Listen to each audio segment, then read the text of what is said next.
say financial investments in the stock markets, or the foreign investor may invest in Hong Kong, say they buy the stock in Hong Kong stock markets. That's why you can see there are different kinds of international interactions. First, international trade. It involves the export of goods and services. Second, the international flow of assets, say the exchange of currencies between domestic and foreign currencies. So the foreign investment, we may invest in other country, or foreigners may invest in our country. We may buy the stock in US stock markets, and then foreigners may invest in Hong Kong stock markets. So you can see international trade, basically international transaction basically involve these two kinds of transaction: international trade and international flow of assets. Yeah. So that's why we will separate these topics into two parts.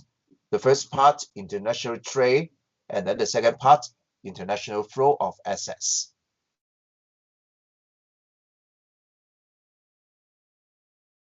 First, we look at the flow of goods and service, so between countries.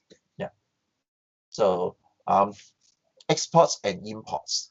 So we produce some goods and service, and then we export goods and service to other countries. Yeah. And then we also buy goods and service from other countries. So we have imports. The difference, so it is equal to the net export or trade balance, the values of exports minus the values of imports. But what determines the exports and import? Yeah. So what determines our exports?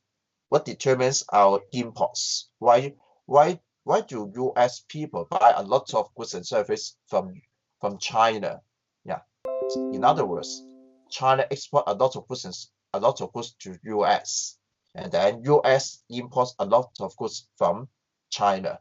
So what are the determinants? So here we can look at one example and try to discover the factors that affect the exports. So we look at this example. There are three cases. Say in case A, the US experienced recession. Oh, that is a real case nowadays. So US experienced recessions due to the coronavirus infections in the US. Yeah. In recessions, many people become unemployed, and then their incomes are decreasing. So what is the effect on export and imports? So what are the impacts on net exports?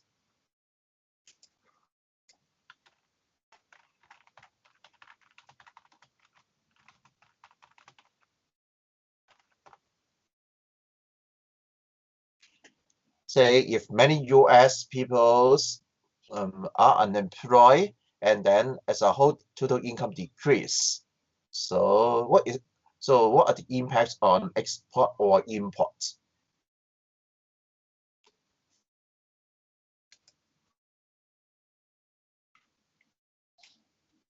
So export decrease.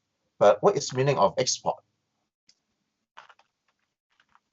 Or which countries exports? China's or US?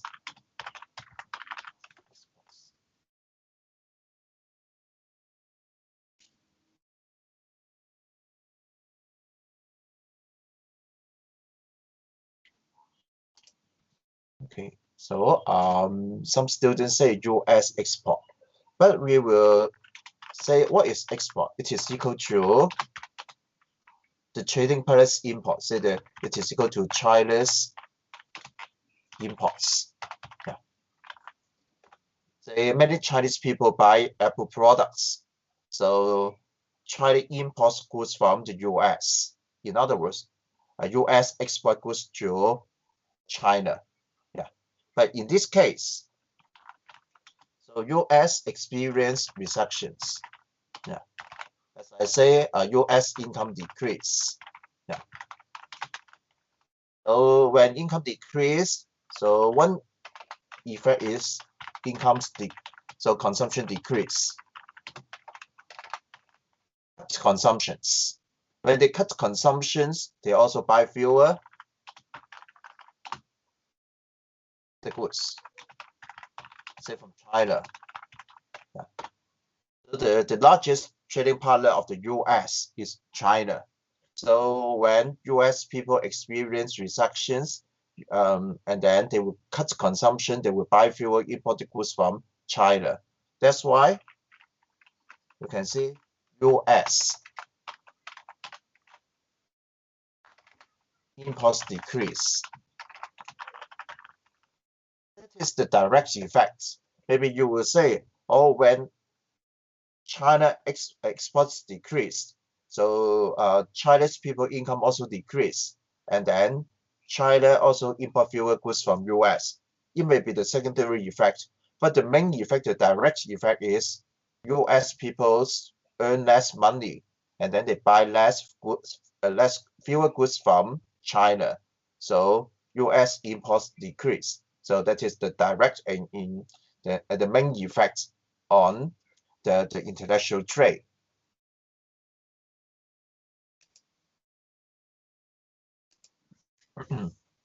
That's why you can see China's net exports decrease due to a decrease in US consumers' purchase of China's exports. Yeah. But if we look at the positions of the US, and then you will say US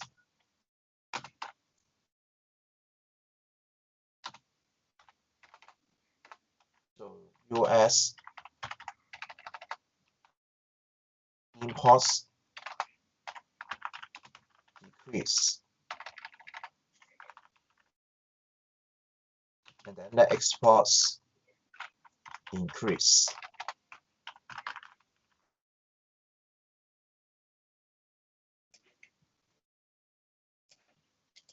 So you can see two different results. So US imports decrease and then the export increase, but China's net exports will decrease if they are the major trading partner. Yeah. And then case B. So China's consumer decides to be patriotic, that is, love the country more, yeah, and buy more products made in China. Say now Chinese people prefer to buy more products made in China. In this case, they will choose to buy Chinese product rather than the imported goods, and then imports decrease. Yeah, if they think so, Chinese goods and imported goods are substitutes. They are similar. Now they become more patriotic, so they buy more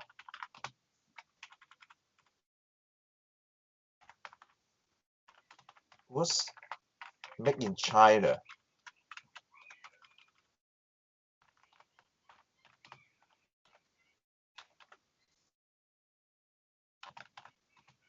And fewer imported goods.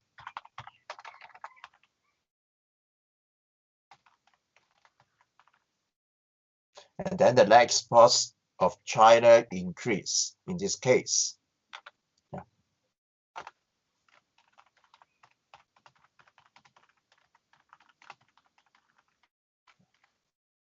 This is the results.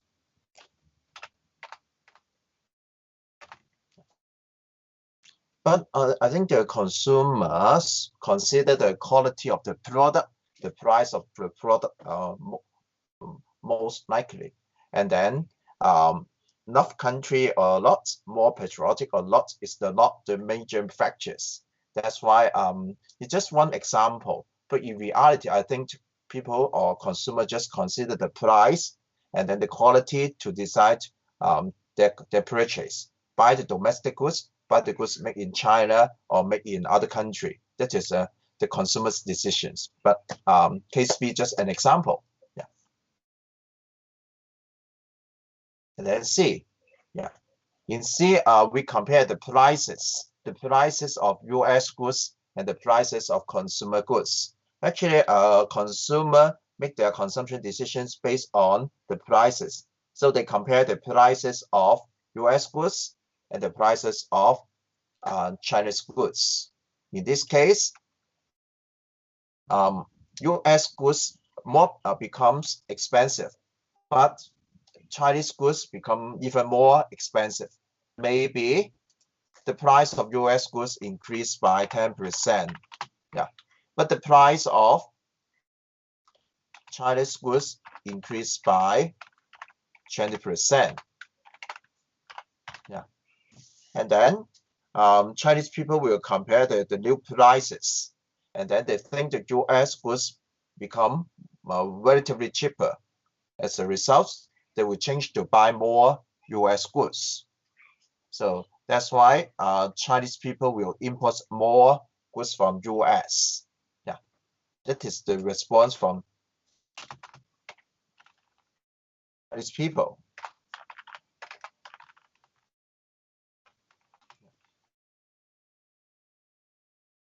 But to U.S. people, so U.S. goods become more cheaper. So they become more relatively cheaper. So they will buy fewer. They will buy fewer goods from China. That's why export to U.S. decrease. Yeah. So that's why when the prices change, so U.S. people and Chinese people will respond by buying more or fewer imported goods. Yeah. In this case, U.S. goods become relatively cheaper. So U.S. people buy more domestic goods and they buy fewer Chinese product. So export to U.S. decrease. And Chinese people import more U.S. goods. As a result,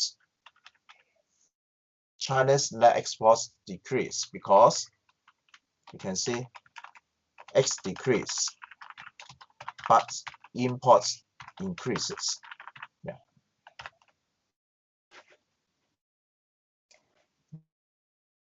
So you can see this three example tells you different structure. Yeah.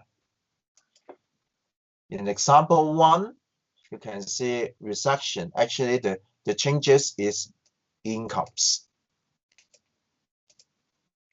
In case B, you can see other factors. Say Chinese people become more patriotic. Yeah, that is non-economic factor. And then in case 3, so the prices. So consumer are very sensitive to prices. So if the prices change, and then you can see US people and Chinese people will have different response. US people buy more US goods and buy fewer imported goods. So China's export to US decrease. Yeah. But Chinese people will import more US goods. US goods become relatively cheaper. So if we look at the Chinese net exports, so it decreases because X decrease but M increase. Yeah. So you can see one important factor is the prices. In fact, we can see not just 3 factors. Here you can see 4 more factors. Not just the price, income. You can see the exchange rate, consumer preference, transportation costs, and trade policy. So we go through one by one. Yeah. So the first factor is the prices. So just like the example, when we say export, it is equal to import, export minus import. So it involves 2 countries, 2 economies. That's why we will consider the prices of goods at home and abroad. So the prices of goods in two economy, and also peoples of two economies response. Yeah, that's why you can see in our example, if the prices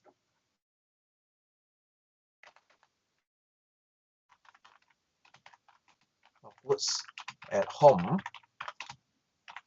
increase more, yeah, just like the case 3, you can see our exports decrease, but imports increase. So the net export will get worse.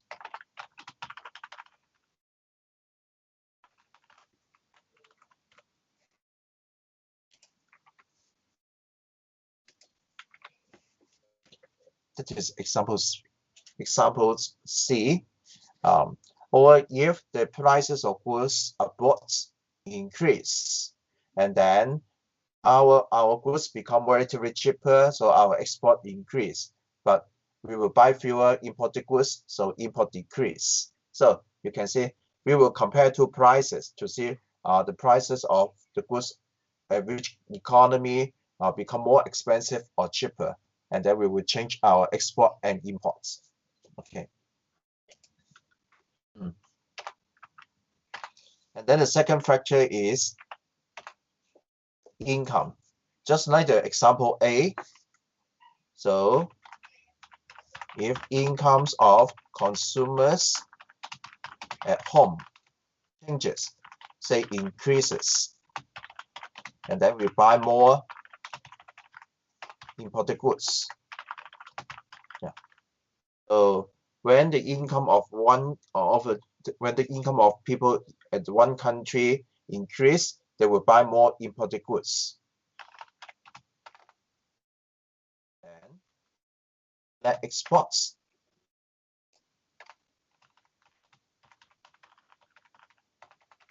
will decrease. Yeah.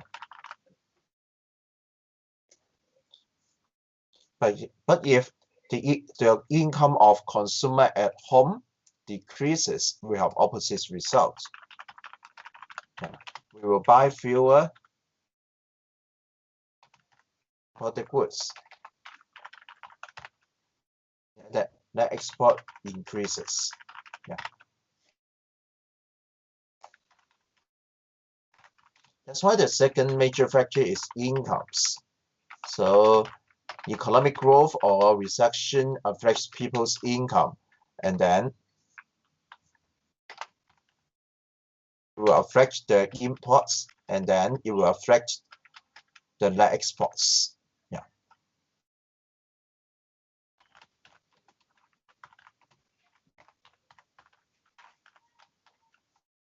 Okay.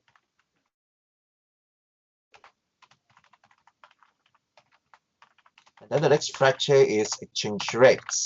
Yeah. So we learned the exchange rate in aggregate demand and supply model. Exchange rate means the exchange ratio between domestic currency and foreign currency. Say for example, maybe in Hong Kong, $1 is equal to 7.x Hong Kong dollar. Yeah. Or it may equal to 100 yen. Yeah. Yeah. That is the exchange rate. So if exchange rate changes, it will affect the exported goods and imported goods, and then the net exports. So for example, if US dollar depreciate against Japanese yen, so what is the effect on US imports and exports? Yeah. Yeah. Say for example, US dollar depreciates against yen, say from $1 to 100 yen to 110 yen. Oh, sorry, 18 yen. Yeah. So what is the impact on US imports and exports?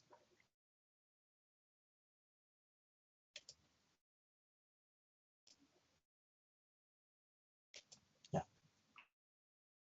The US depreciate against yens.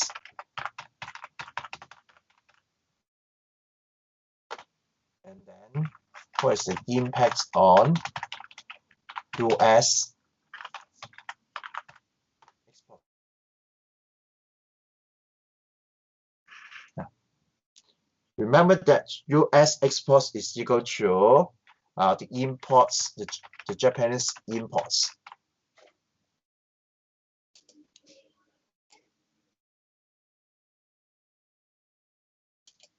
Yes, more. Yeah. As I say, from Japan's viewpoint,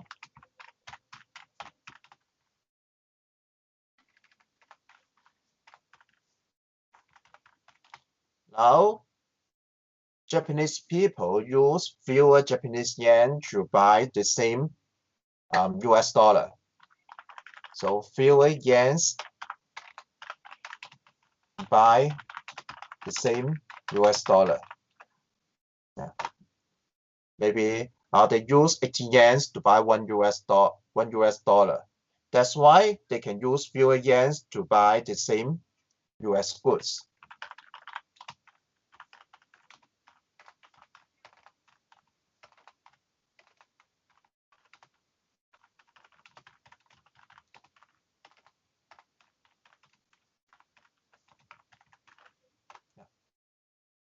Say in the past, so they should use 100 yen to buy or the US goods of one US dollar.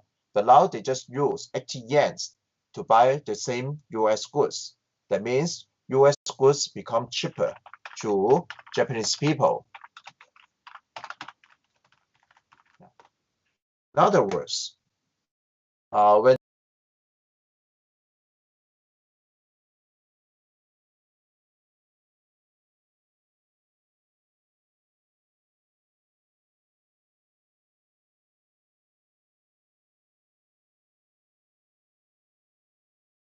exports increase, yeah, that's the reason. Yeah, that's why when US currency depreciate, from Japan's viewpoint, that's a good news because Japanese people can use fewer yens to buy the same US dollar, the same US goods, and then goods become cheaper, people will buy more. US goods become cheaper, so Japanese people buy more US goods. In other words, US will export more to Japan. Yeah, that's the impact on exports.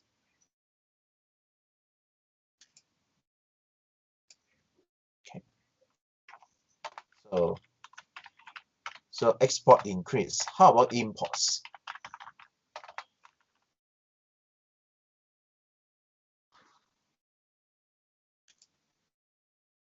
How about the impacts on US imports?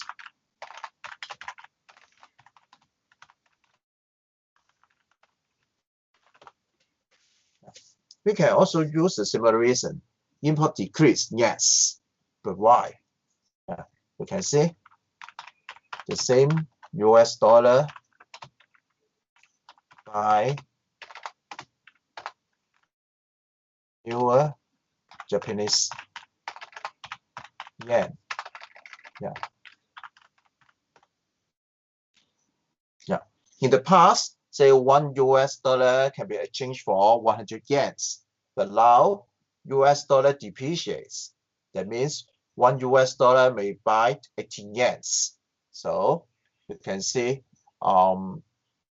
US dollars can buy fewer yens and fewer goods. Or in other words, Japanese products becomes more expensive to US buyer. Yeah. You can see US people should use more US dollar to buy the same Japanese product. so they use more US dollar. That means Japanese goods become more expensive. So by law of demand, so when the price is higher, when the goods become more expensive, so they will buy fewer Japanese goods. Yeah, means import from Japan's decrease. Yeah.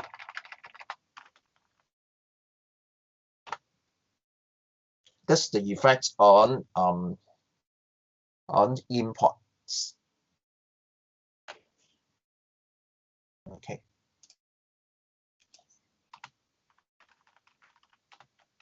And then we put them together, you can see net exports of the US will increase. Yeah. So you can see the result. If the US dollar depreciate against yen, the result is increase in net exports. Yeah. That's why some country want to depreciate because depreciate its currency because they want to increase the net exports. Yeah.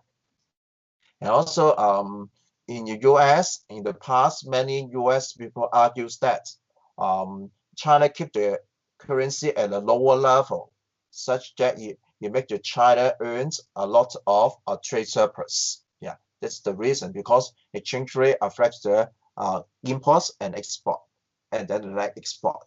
So in our example, if the currency depreciate and then the exports increase, or if the currency appreciate, that is, 1 US dollar can buy more Japanese yen, we have different results.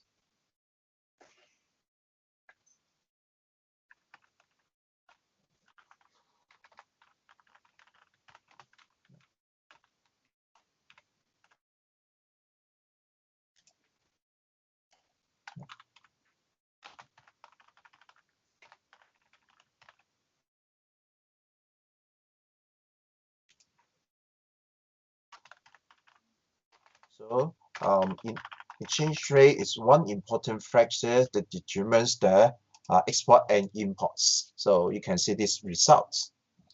So the first three factors are the main factor: the prices of goods at home and abroad, income of consumer at home and abroad, and exchange rate are the three major factors that determine the net exports.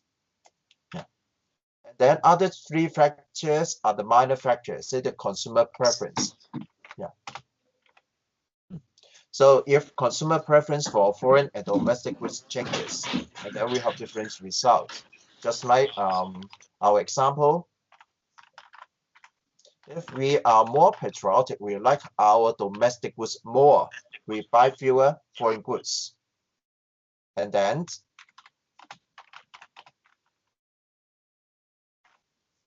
you can see the exports decrease, and then the exports increases. Yeah, that is example B. Yeah, and then the transaction costs or transportation costs.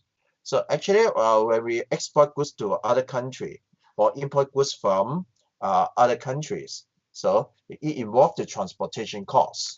So if the transportation costs decrease, it will encourage international trade.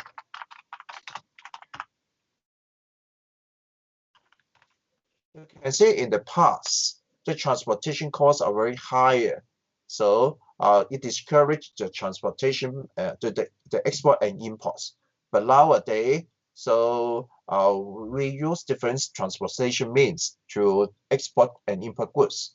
And then you can see transportation costs are reduced, and then it encouraged many trade, not just international trade, the trade inside the country. Say nowadays we have many express service. So many people like use Taobao to buy goods and service because Taobao and many express company reduce the transportation costs and encourage trade and international trade. And then the last factor is trade policies.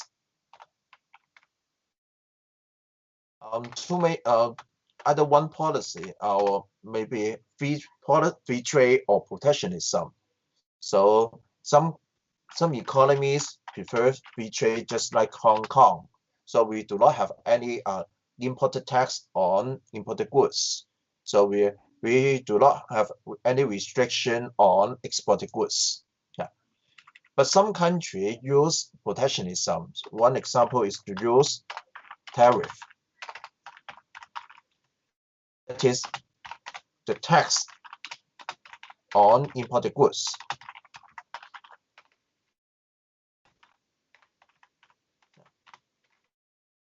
That is, if some goods are exported to this country will impose the tax on imported goods, and then it makes the imported goods more expensive.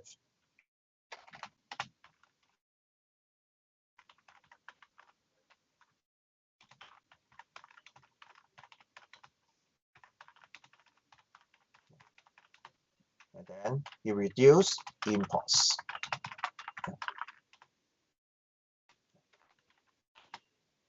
So in the past, many countries used protectionism to protect the domestic industries, to prevent international competitions. So they impose the tax on imported goods and make imported goods more expensive and reduce imports. And then people buy domestic goods. Yeah. But it will trigger problem of retaliation.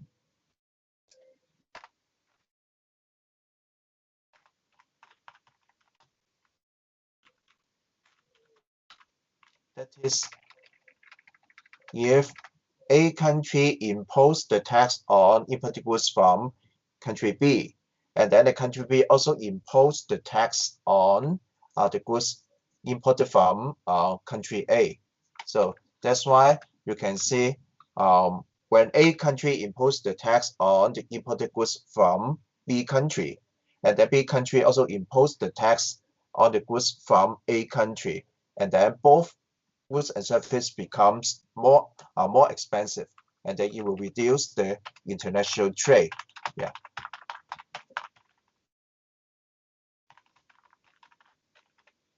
But nowadays, we prefer free trade to promote international trade because we understand trade can make everyone better off, or most people better off. That's why nowadays the problem of protectionism is not too serious. But in the past, many countries imposed the tax on imported goods from other countries, and then it reduced import, and actually it will reduce the international trade. Okay. So that's why when we look at the international trade, export and imports, so they are determined by a number of factors. But the most important three factors are prices, income, and exchange rates. Yeah. And because of these different factors and their effects, so some countries may enjoy trade surplus, that is exports over imports. Some countries may enjoy trade deficits, that is imports are less than exports. So occasionally, exports and imports are the same, we say balanced trade. Yeah. So when we add all international transactions together, we have these three possible cases: surplus, deficits, or balance. And then we can look at the real data. The U.S. net export of goods and services, so from 1960 to 2019, yeah. And from 1916 to now, you can see the trade balance is getting worse in the U.S. You can see in 1960, so the U.S. net exports are balanced, export more or less equal to imports. But from 1917 to now, you can see the exports are negative. That means the U.S. experienced trade deficits. And also in recent 20 years, you can see this trade deficit has been increasing. Yeah, that is the pattern. Yeah. you can see the net exports become more and more negative. The trade deficit has been increasing. Yeah. So we will ask one question. If we say export means we sell goods and service to other country, and then we can have revenue.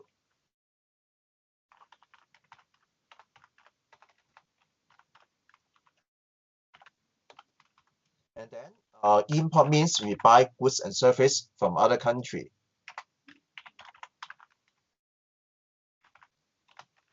And then we should make payment. So in recent 20 years, you can see the US net exports are negative. That means payments are greater than revenues. Then we ask, how does US pay for the trade deficits? Yeah. So we sell less than we buy. So in US, they buy a lot of goods and service, say from China, but they export fewer goods and service through other country. So the revenue is less than payment. So how does US pay for the trade deficits? So we have this question. Yeah.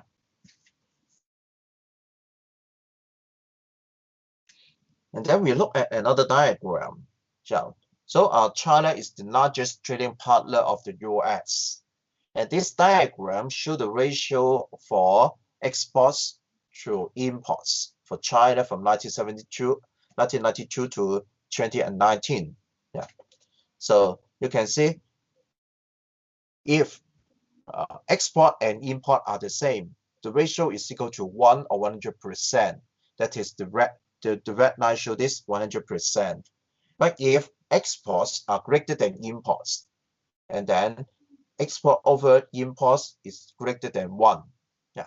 So when we look at the diagram, most of the time, you can see exports are greater than imports. So the ratio is greater than 1. Yeah. Most of the time, China is running a trade deficit. Actually, after economic reforms, so China has been running a trade surplus for about 40 years. And then we ask the similar questions. So exports means revenues.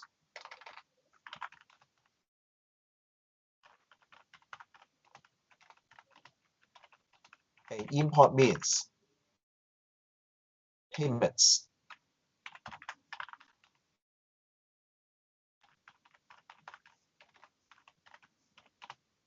So we ask the question, that is, when exports are greater than imports, when revenues are greater than payments, and then what does China earn from trade surplus? What does China earn from trading partners? Say from US. So we ask this question. What is your idea?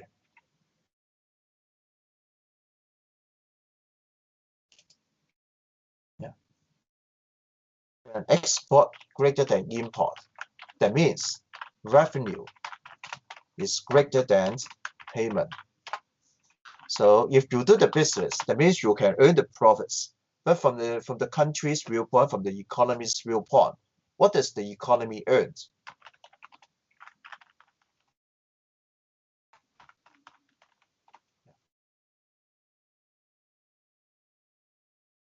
Or if imports are greater than exports, payments are greater than revenues. So when we look at a firm, the firm will suffer the loss. But if we look at a country, what does the country face? What problem does the country face? How to pay for the difference? Yeah. So what is your idea?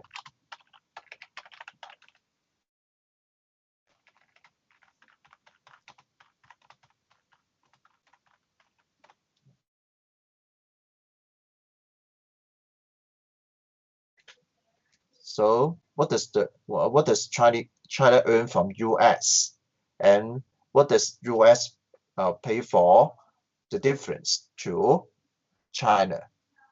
What's your idea?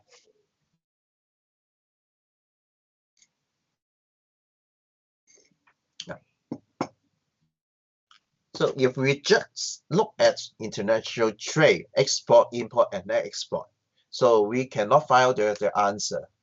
Now, to answer this question, we will look at the other parts of international transaction.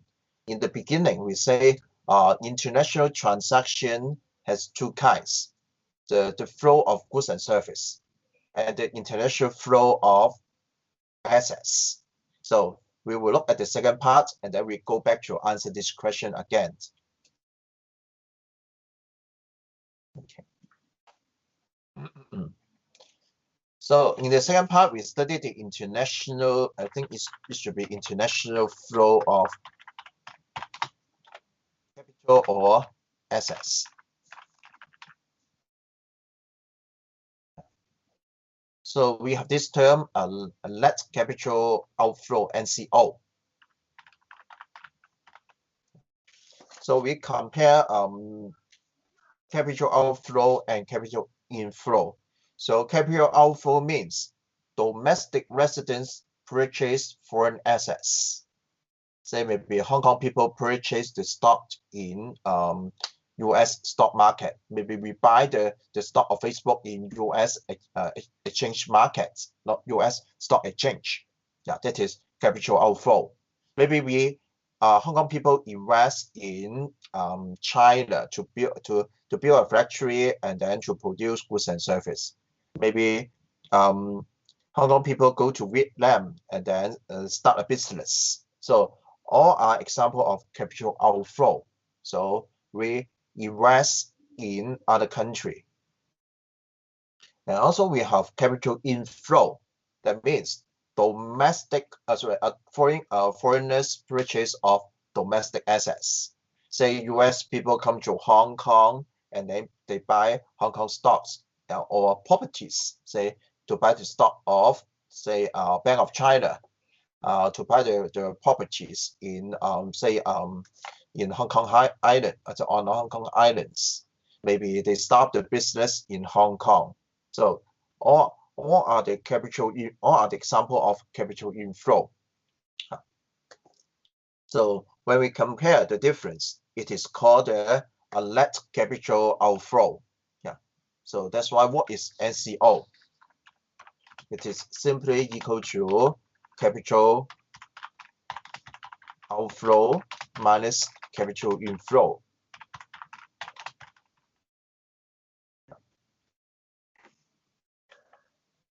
Now, sometimes we call NCO as net foreign investment. They have the same meaning. Yeah.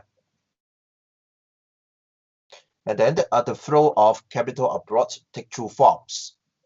Foreign direct investment, FDI. So we learned this term in topic 3, when we studied the long-run economic growth. So, say when domestic resident invest in other country and manage the foreign investment actively. Say the U.S. company such as McDonald's open a fast food outlet in Moscow. It is foreign investment, and also McDonald's will manage the fast food outlet in Moscow, and then it is a good example of FDI. Yeah. So U.S. company invest in different country and set up the business and manage the business in different country, and so it is an example of foreign domestic investment. Yeah. And then foreign portfolio investments is also an example of foreign investment, but the domestic residents purchase the stock or bonds and providing the loanable funds to foreign company. In other words, foreign portfolios does not involve management. They just want to provide the loanable funds to foreign company and earn the returns.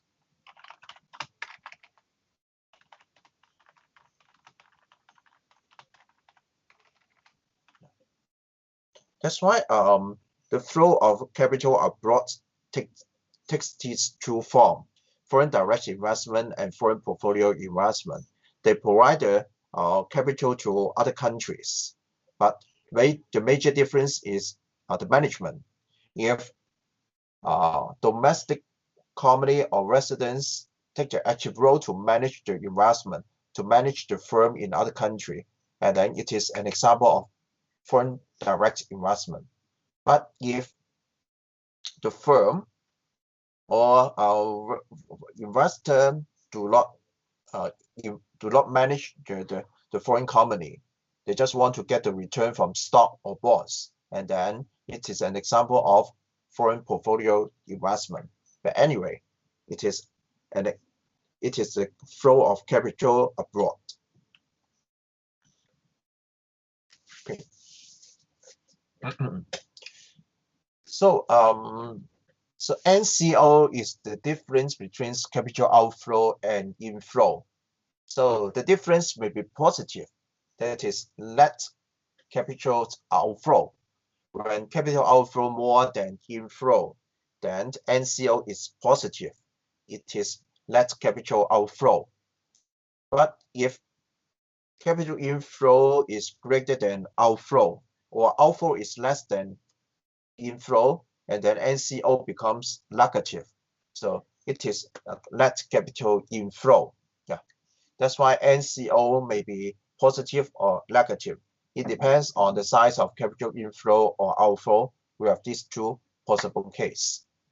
Okay, and then what determines capital inflow and outflow and then NCO? So we also ask the same questions. Yeah. So what determines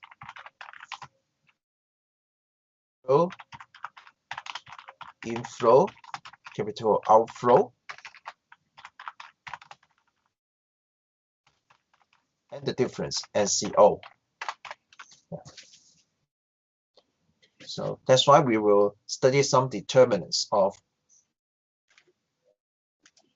capital inflow, outflow.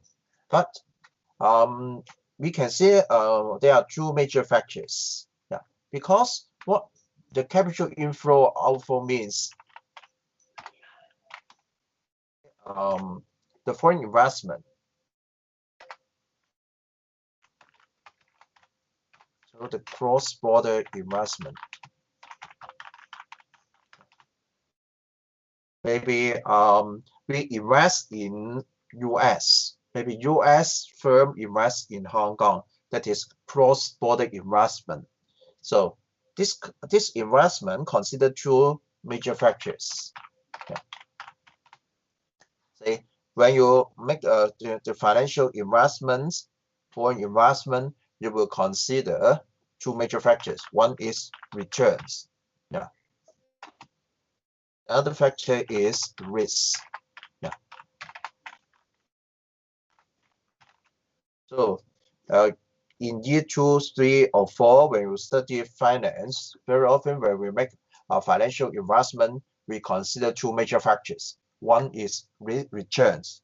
What do you get from this investment? And the other factor is the risk. Yeah. What's the probability of getting lost? Yeah. Besides, we may invest in domestic country. We may invest in foreign country. So we will consider the returns and the risk of domestic and foreign economies.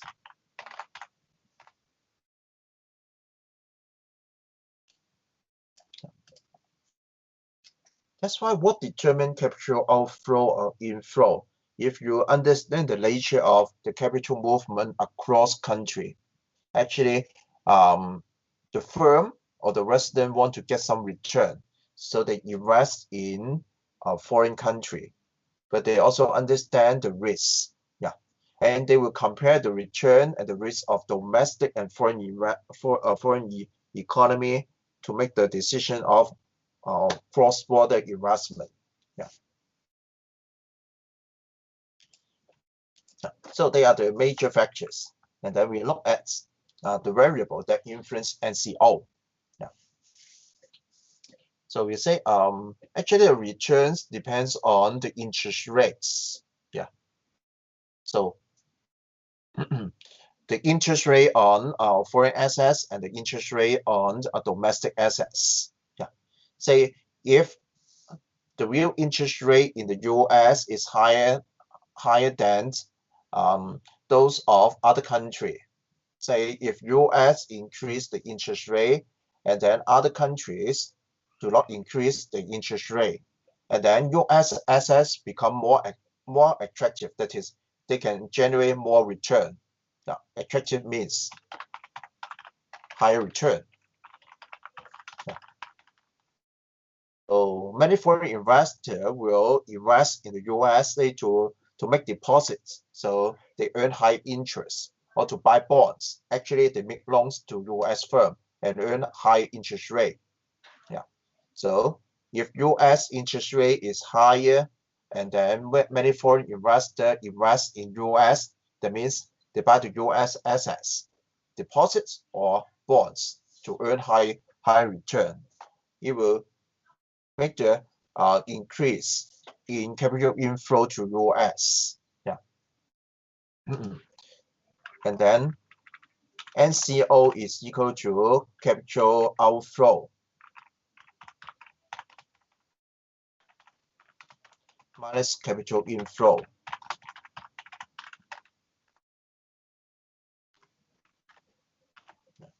So when inflow increase, that means the NCO decrease. So that's why you can see the result when capital inflow increase. More foreign investors invest in US, so capital inflow increase. And then the difference, the NCO will decrease. Yeah.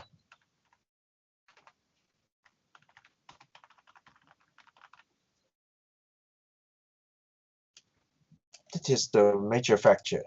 So investor will compare the returns. Here they will compare the interest rate.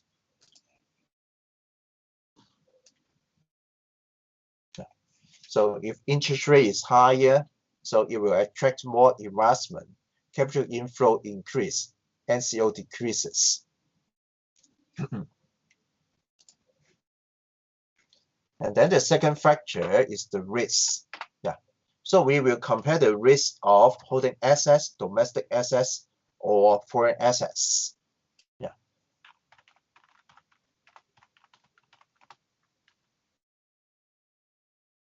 That's why if foreign assets become more risky,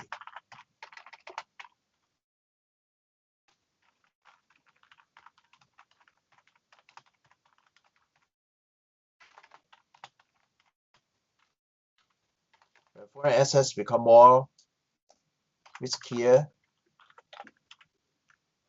then you will reduce the capital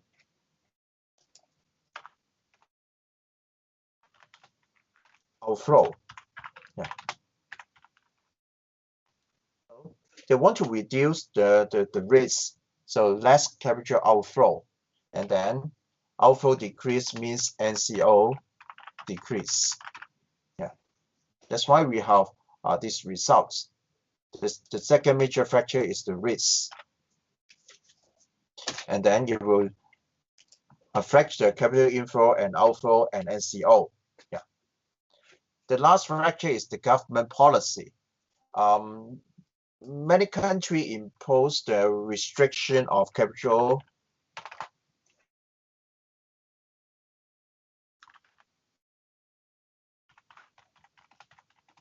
movement.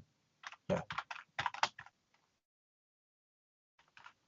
in China, there is a restriction of capital movements across countries, say between China and US, and then you can see it is not free flow of capital. But in Hong Kong, we do not have any restriction on capital movement.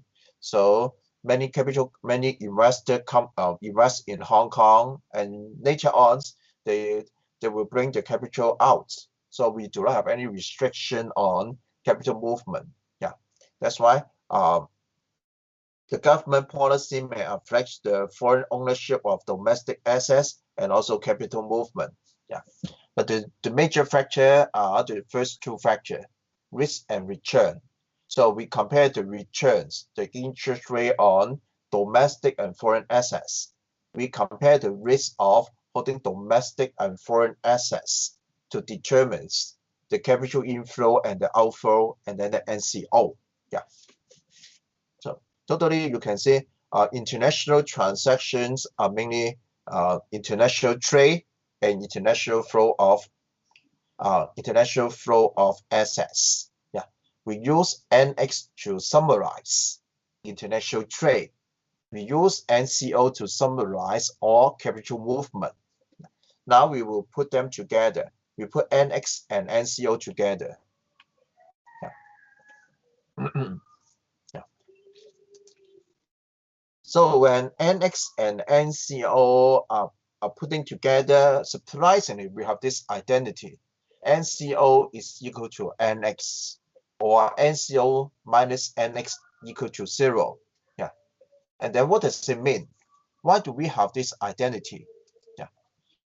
We say it's an accounting identity. It is always true because in every transactions, so the transaction may affect NX and NCO by the same amount. Yeah, that is, the transaction may affect export imports, capital outflow and inflow. Eventually, NX and NCO are affected by the same amounts. And we can go through the example to understand this identity. Yeah. So I add one more example, example 0. Yeah, that is very simple example. Say when a US hospital buys $1 million and 95 masks from a Chinese manufacturer, and then the Chinese manufacturer gets $1 so $1 million, and then they use $1 million to buy iPhones. When we count these transactions together, US import increase because US hospital buy so the mask from China.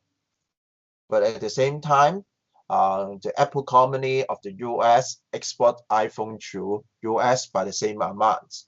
In other words, the NX does not change. When X and M increase by the same amount, NX does not change. And then it does not change NCO. So NCO also remains unchanged because no change in capital movement eventually. Yeah. So the first example tells you maybe some transaction just involve international trade, exports and imports. In this case, NX does not change and NCO does not change. But in the first example, example 1, we have different situation. Now, when a U.S. state government, say California, buys $5 million and N95 masks from a Chinese manufacturer. In this case, U.S. imports increase by $5 million and NX also decrease by $5 million. So NX decreased by $5 million. Yeah. And then the U.S. state government pays $5 million to China, and China use $5 million to buy U.S. bonds. Yeah. in this case, US export does not change. Yeah, because China does not use $5 million to buy US goods. Instead, China used $5 million to buy US bonds. Bonds are assets, not goods. So it is capital inflow to US. Yeah. So when capital inflow increase, it will reduce net capital outflow. O means outflow, N means net. So when capital inflow increased by $5 million and NCO decreased by $5 million, and then in this example you can see NX decrease and NCO decrease by the same amount. Yeah. So example 0 tells you maybe X and M increased by the same amount. Example 1 tells you NX decrease and then NCO also decreased by the same amount. If we look at the Chinese positions, you can see China's net exports increase, but NCO decrease because there is a capital outflow to US. But anyway, you can see when we look at the international transactions completely, sometimes it will change NX only, and X and M increase or decrease by the same amount. But sometimes you can see NX and NCO change together by the same direction and the same amount. NX decrease and NCO decrease. That's why when we add all transactions together, yeah, so the balance of NCO should be equal to the balance of NX. Yeah, so we have this result. Yeah. So one transaction may affect X and M. One transaction may affect NX and NCO by the same amounts. And then when we add all transactions together, we have the balance of NCO and the balance of NX. And then you will find that. So these two items should be the same. Yeah. When NX increase, NCO increase. When NX decrease, NCO decrease. That's why they should be the same.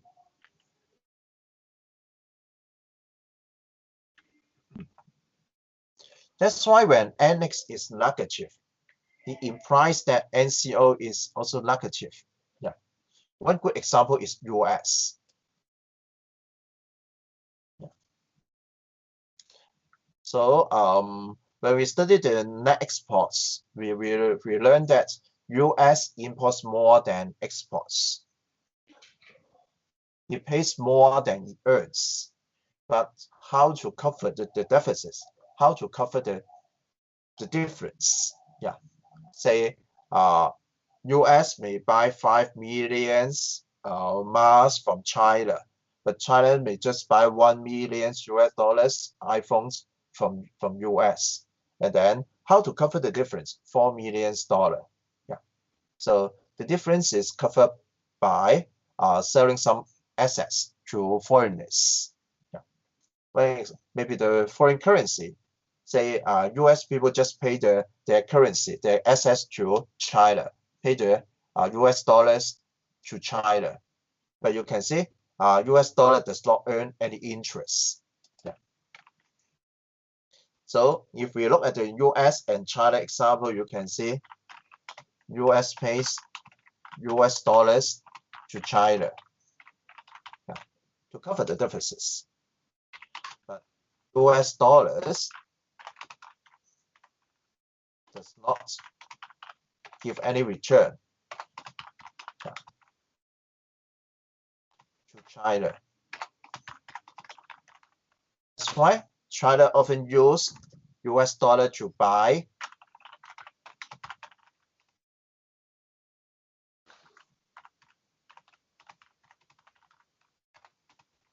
US bonds. Yeah. That's why China is the largest buyer of US bond. Yeah. So because bonds are better than dollars, so bonds can generate interest. Yeah. But US dollar does not generate interest. That's why when China export more than imports from US, and US imports more than exports, and then US use US dollar to make the payments, and China get a lot of US dollar. What is the use of US dollar? Usually, China use the US dollars to buy US bond. That's why you can see the results.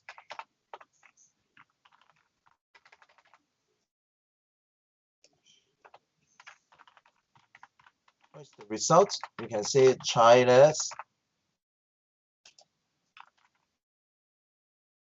largest buyer of US bonds. Yeah. And then China will keep the US bonds in their reserve. Yeah. So when China export more and more goods to US, so you can see China earned a lot of US dollar. So the US dollars increase and increase, and then the holdings of bonds increase and increase, and the reserve increase and increase. Nowadays, China has the largest foreign reserve all over the world. So over 40 years, nowadays China has the largest foreign reserve in the world.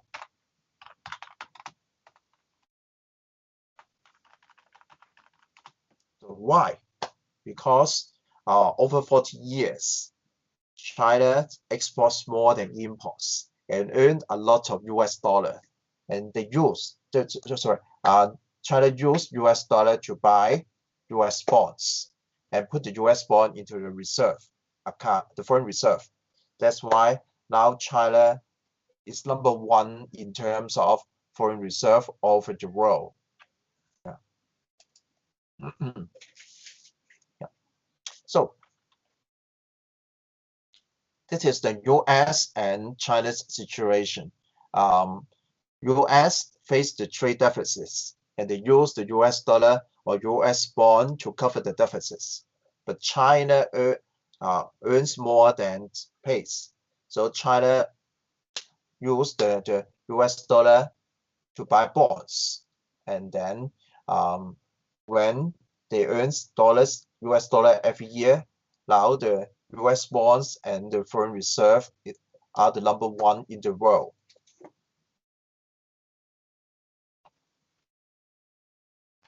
So that is the third part.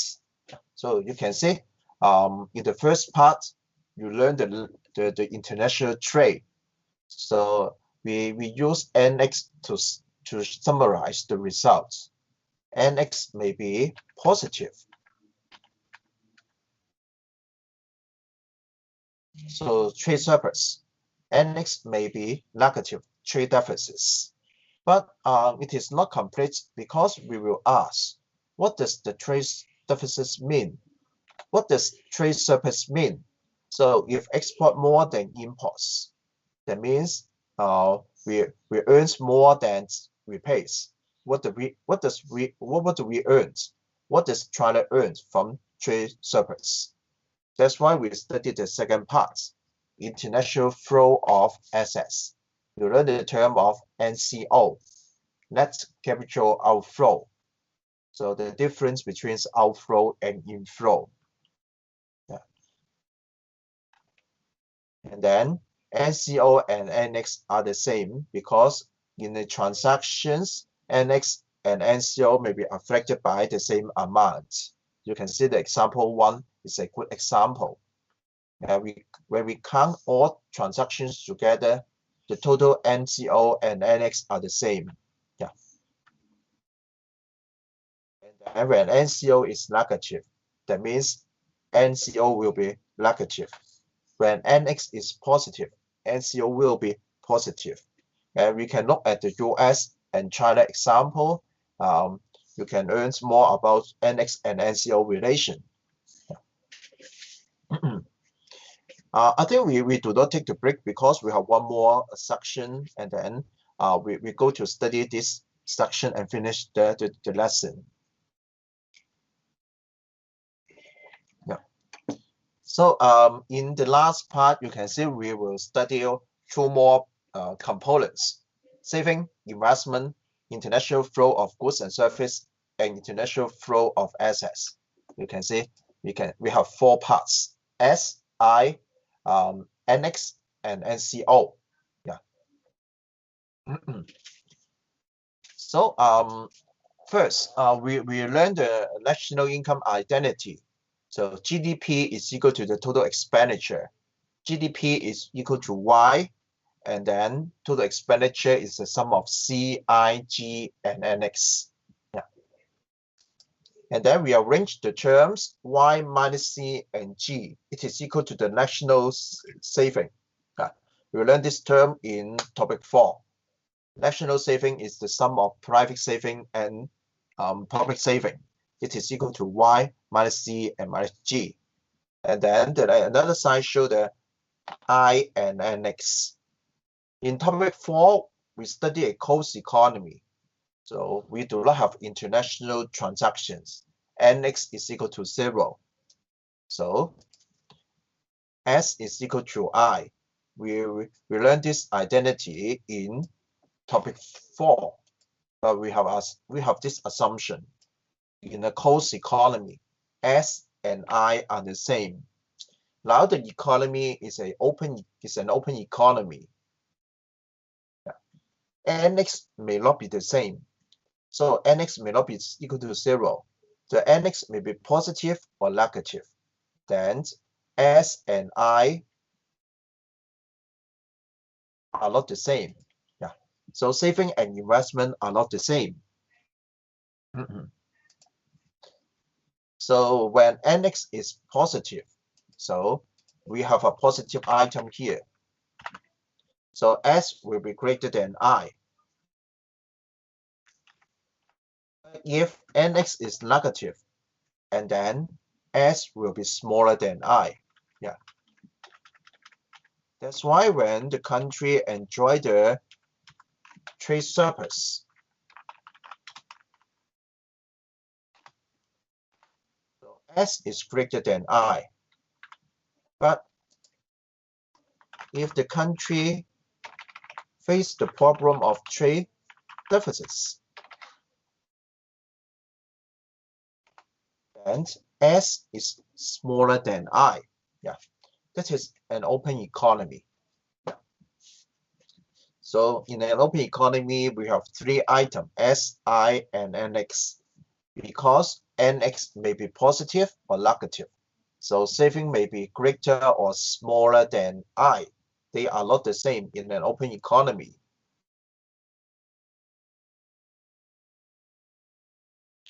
And then in part 3, we learned NX and NCO are the same. So we change the term. Now S is equal to I plus NCO. Yeah. So we have the second equation here. The first equation is S is equal to I, and then the second equation is S is equal to NCO.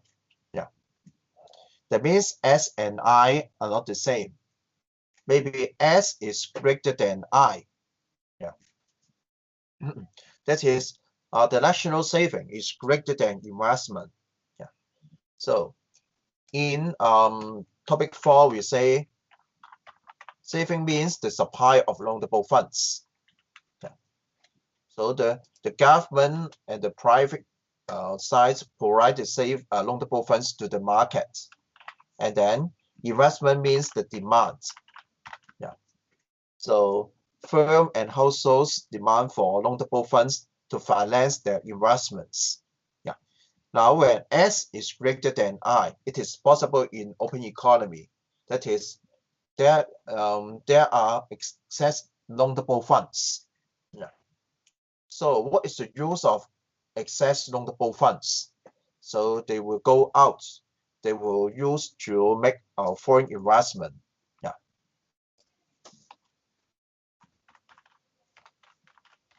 Because domestic demand has been satisfied, and then there are excess amounts, excess loanable funds. So this excess loanable fund will go out, and then it becomes the foreign investment. That is capital outflow.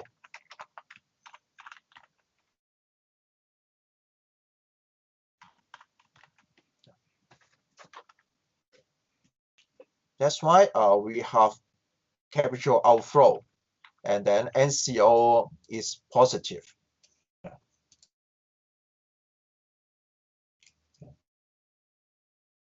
So in some countries, when the national savings are greater than domestic investment, so some loanable funds will go out to finance capital projects. So there will be capital outflow, and we have positive net capital outflow. Yeah. But maybe the supply is less than demand.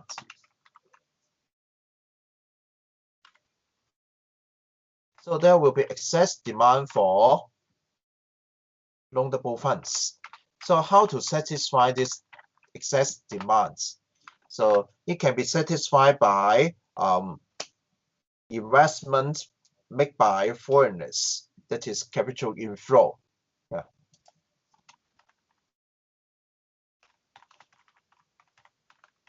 So that's why NCO becomes negative. So when we change NX into NCO, we can have a new understanding of the difference between S and I in an open economy. S and I are not the same in an open economy. When S is greater, the supply is greater. So excess supplies will go out, and then it is capital outflow. When supply is less than demand, so excess demand for loanable funds is satisfied by foreigners.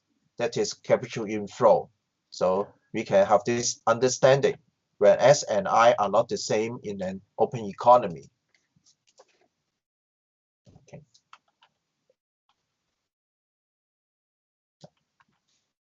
So that's why we in an open economy, we have S, I, NX, and NCO. And you can see three possible results. When S and I are the same, so NX is equal to 0 and NCO is equal to 0. Yeah. But maybe NX is positive. So saving is greater. Remember this equation. S is equal to I plus NX. Yeah. So when NX is positive, and then S is greater, so excess loanable funds go out, that is capital outflow. NCO become positive. Maybe NX is negative, so the saving is less than investment. And then excess demand for loanable funds is satisfied by foreigners. It is capital inflow. Inflow reduce outflow, NCO becomes negative. Yeah, that's why we can see three possible situations in an open economy. But the fundamentals equation is this equation. S is equal to I plus NX.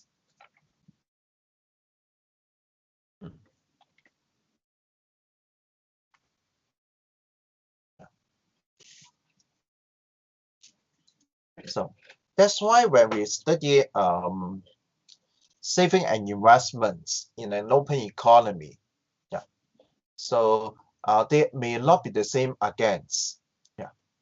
So you can see in an open economy, we have one more item, NX. Yeah. So if NX is not equal to 0, S is not equal to I. Yeah. But if NX is equal to 0, then S and I are the same.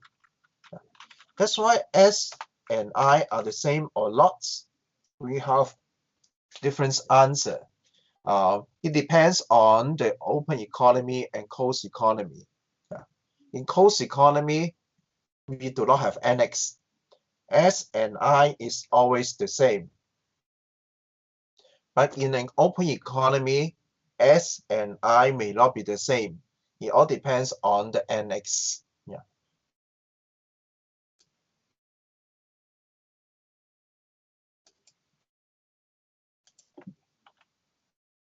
So that's why in this topic you will learn these 4 parts. Yeah. And we can briefly summarize these 4 parts.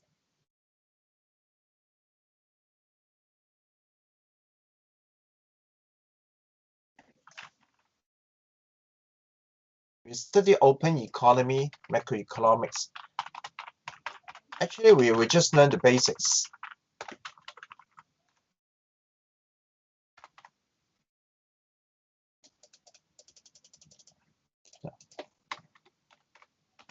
First, we study international flow of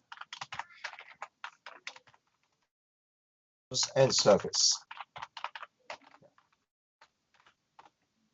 So we use NX to summarize all international flow of goods and service. So it is equal to X minus M. Yeah. It may be positive, that is surplus. It may be negative, that is trade deficits. Yeah.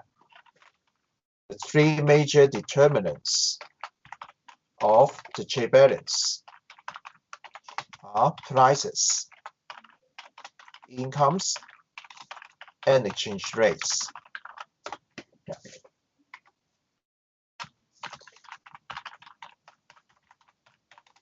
And then there is an international flow of assets.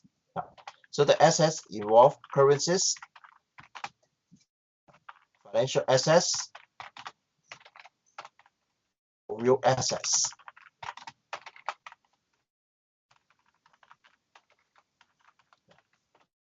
So we also use NCO to summarize all capital movement across country. That is the capital outflow minus capital inflow.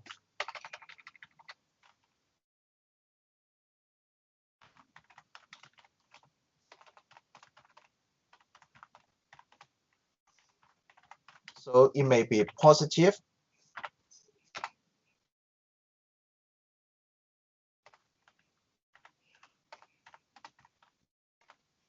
or negative. And then 2 major determinants, that is risk and returns. Returns is in terms of the interest rates.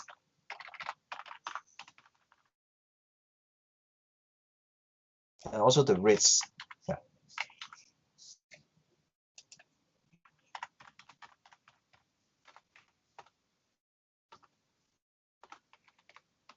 And in point 3, you can learn this equation NX and NCO are the same. So as a whole, it may be positive or negative. Yeah, just like the China and US example. And finally, we add 1 more components. That is NX. That's why we have this equation or another equation S equal to I plus NCO. Yeah. So S is equal to I. The answer maybe yes or no. Yes. Closed economy.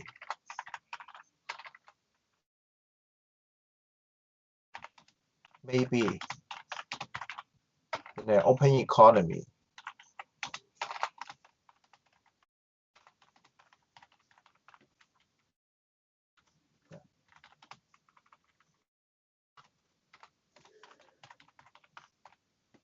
So that is the main points you learned. You can see this topic is quite short. we do not study one important factor or determinants in the open economy, the exchange rate. If you study year 3 or year 4, you may study some the module international finance. You will learn more about the exchange rates. But here, you will learn the basics of the exchange rate, that is the exchange ratios. So between two currency, say the domestic and foreign currency.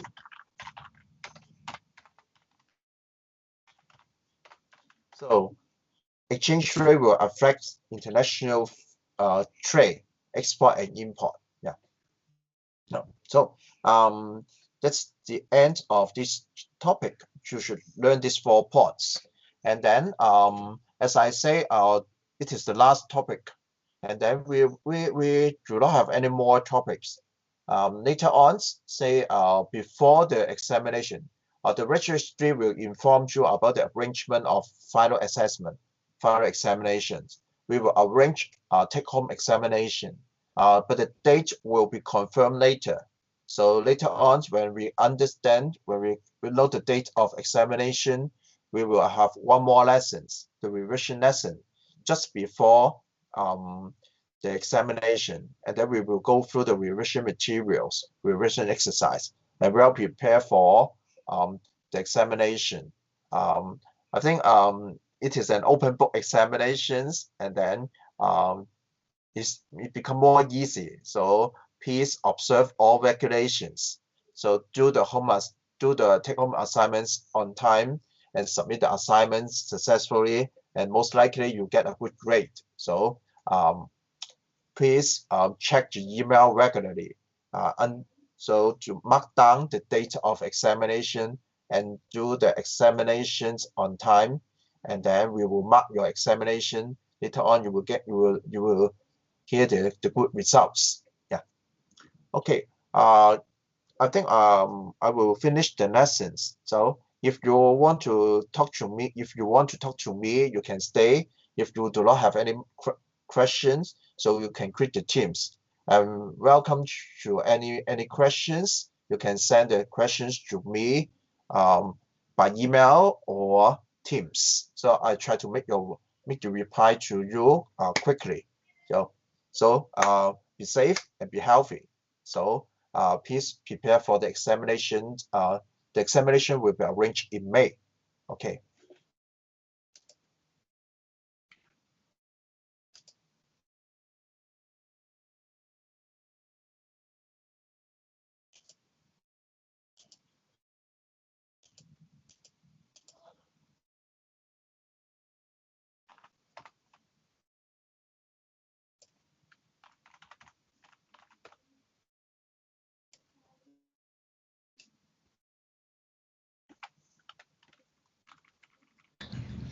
Professors, so Yeah. when the final exam details we will know. When? I think you may receive the email from registry later on. So the examination will be arranged in May, probably in the middle of May. Yeah, but the exact date will be confirmed later. Yeah, and then So yeah. next week we have no lessons. Yeah. Yeah, so because we finished all materials, so we do not have any more lessons. But no, I think we do not have any more topics to be studied. But we will have one more lesson, revision lesson, just before the Yeah. examination. Yeah. Oh, just before the. Yeah. Oh, I think so it's about in May. Yeah. I think the revision class will be arranged in May. Later Oh, on, when we will get the date, and then we can set the class. Yeah. okay.